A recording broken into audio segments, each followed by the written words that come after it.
হয় চাওক বছৰৰ প্ৰথমটো বানৰ কবলত নলবাৰী জিলাখনৰ পশ্চিমাঞ্চলৰ কেইবাখনো গাঁও ইতিমধ্যে আমি উল্লেখ কৰিছোঁ যে বুঢ়াদিয়া নৈৰ যি উন্মুক্ত অংশ মথাউৰিৰ উন্মুক্ত অংশৰে হুৰাহুৰে পানী প্ৰৱেশৰ পিছতে এতিয়া হাহাকাৰ লাগিছে কেইবাখনো গাঁৱৰ বহু পৰিয়ালৰ মাজত আৰু ইতিমধ্যে আমি সেই দৃশ্য দেখুৱাইছোঁ আমাৰ ND24 দৰ্শকসকলক যে বুঢ়াদিয়া নৈৰ দুটাকৈ উন্মুক্ত অংশৰে আচলতে মথাউৰিৰ দুটাকৈ উন্মুক্ত অংশৰে এই ধৰণে হুৰাহুৰে পানী প্ৰৱেশ কৰি থকা পৰিলক্ষিত হৈছে আৰু যাৰ ফলত কেইবাখনো গাঁও জলমগ্ন হোৱাৰ আশংকাই দেখা দিছে আৰু ইতিমধ্যে কেইবাখনো গাঁও জলমগ্ন হৈছে যে উত্তৰ আমনিৰ পূৰ্ণিকে ধৰি কেইবাটাও অঞ্চল নদলা পূৰ্ণিকে ধৰি কেইবাটাও অঞ্চল জলমগ্ন হোৱাৰ আশংকা কৰা হৈছে আৰু কেইবাটাও পৰিয়াল ইতিমধ্যে জলমগ্ন হৈছে মোৰ লগত স্থানীয় ৰাইজ আছে তেওঁলোকৰ লগত কথা পাতিম কাৰণ তেওঁলোক আজি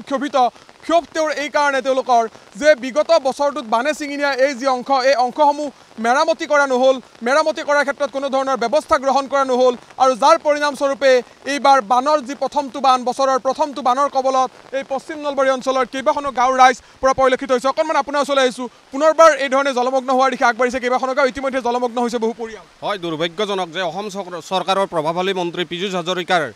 বিভাগত জলসম্পদ বিভাগত আজি বিগত বানত এই মথাউৰিটো 4 ঠাইত ভাঙিছিল আৰু বৰ্তমানলৈকে কোনো ধৰণৰ মেৰামতিৰ চিন্তা নকৰিলে আৰু অসম চৰকাৰৰ জ্যেষ্ঠ মন্ত্ৰী চন্দ্ৰমোহন পাটোৱাৰীৰ গৃহ সমষ্টি তথা পূৰ্বৰ ধৰ্মপুৰ সমষ্টি বৰ্তমানৰ টিহু সমষ্টিত যে তেখেতৰ দৰে এজন জ্যেষ্ঠ মন্ত্ৰী থকাৰ পিছতো তেখেতৰ সমষ্টিত বুঢ়াদিয়াৰ মথাউৰিটো কিয় নিৰ্মাণ নহ'ল এইটো এটা লক্ষণীয় কথা আৰু অকৰ্মণ্য জলসম্পদ বিভাগটোক বাৰে বাৰে অৱগত কৰাৰ পিছতো এই পুৰণিৰ মথাউৰিটো পুনৰ নিৰ্মাণ নহ'ল প্ৰতি বছৰে বানৰ কবলত পৰে প্ৰতি বছৰে একেই সমস্যা প্ৰতি বছৰে আচলতে একে অভিযোগ তাৰ পিছতো কিন্তু কোনো গা নলৰে বিভাগীয় যে এই বুঢ়াদিয়াৰ মথাউৰিবিলাক এতিয়া জলসম্পদ বিভাগৰ ক্ষীৰতী গাঁত পৰিণত হৈছে তেওঁলোকৰ একাংশ ঠিকাদাৰ আৰু একাংশ মধ্যভোগীৰ কাৰণে এই অঞ্চলৰ ৰাইজ প্লাবিত হ'ব লগা হৈছে আৰু যাৰ বাবে আচলতে এই ধৰণৰ প্ৰতি বছৰে আচলতে দুৰ্ভোগৰ সন্মুখীন হ'বলগীয়া হৈছে মই পুনৰবাৰ দেখুৱাইছোঁ কেইবাটাও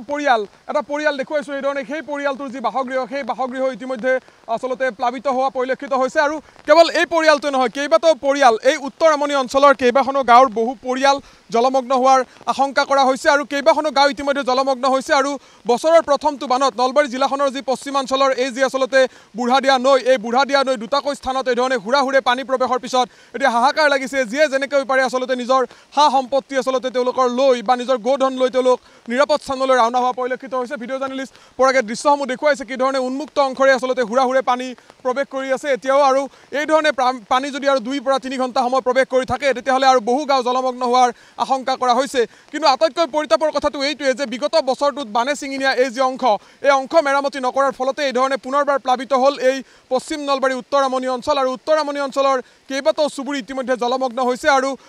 বৃহত্তৰ তেওঁলোকৰ যি অঞ্চল সেই অঞ্চল জলমগ্ন হোৱাৰ পিছত এতিয়া হাহাকাৰ লাগিছে প্ৰতি বছৰে বানত আচলতে জুৰুলা কৰা এই যি পশ্চিম নলবাৰীবাসী এই পশ্চিম নলবাৰীবাসীৰ যি অভাৱ অভিযোগ সেই অভাৱ অভিযোগক যেন কোনো ধৰণৰ গুৰুত্ব নিদিয়া সংশ্লিষ্ট বিষয়াসকলে জিলা প্ৰশাসনে এই ক্ষেত্ৰত কোনো ধৰণৰ ব্যৱস্থা গ্ৰহণ নকৰে আৰু যাৰ পৰিণামস্বৰূপে পুনৰবাৰ এই ধৰণে প্লাবিত হ'ল এই বৃহত্তৰ অঞ্চল অকণমান মই আপোনাৰ ওচৰলৈ আহিছোঁ কি ক'ব বিচাৰিব প্ৰতি বছৰে বানপানী হয় প্ৰতি বছৰে একে সমস্যা একে অভিযোগ হয় আমাৰ প্ৰতি বছৰে এনেকুৱাই হয় নদলা পূৰ্ণি নপৰা এইখিনি জেগাত আমি বহুত অসুবিধাত থাকিবলগীয়া হয় এইটো কাম সময়ত নকৰাৰ কাৰণে এনেকুৱা আমি ভুগিব লগা হৈছে গতিকে সময়ৰ কাম সময়ত নকৰাৰ পৰিণামস্বৰূপে ৰাইজ ভুক্তভোগী হয় আমি ৰাইজক ভুক্তভোগী এতিয়া গৰু ছাগলী মানুহৰ বহুত অসুবিধা হৈ গৈছে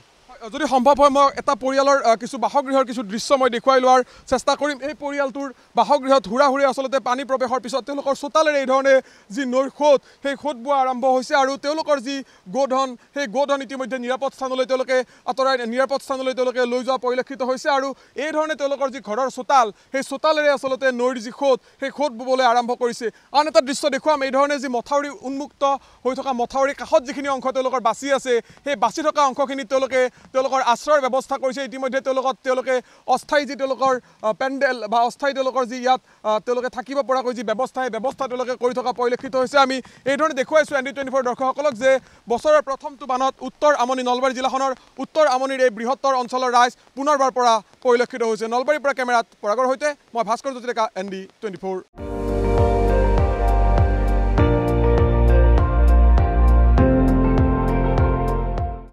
আপুনি চাই আছে ND24 সৰ্বশ্ৰেষ্ঠ নহয় সৰ্বোত্তমৰ দৌৰ